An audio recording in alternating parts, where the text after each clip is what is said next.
يكلف الله نفسا إلا وسعها لها ما كسبت وعليها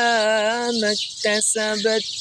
ربنا لا تؤاخذنا إن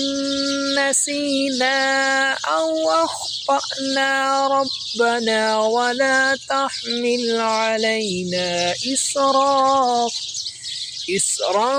كما حملته على الذين من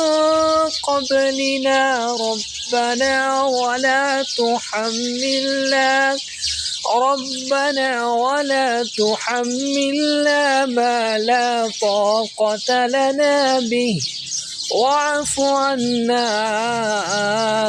واغفر لنا وارحمنا أنت مولانا فانصرنا على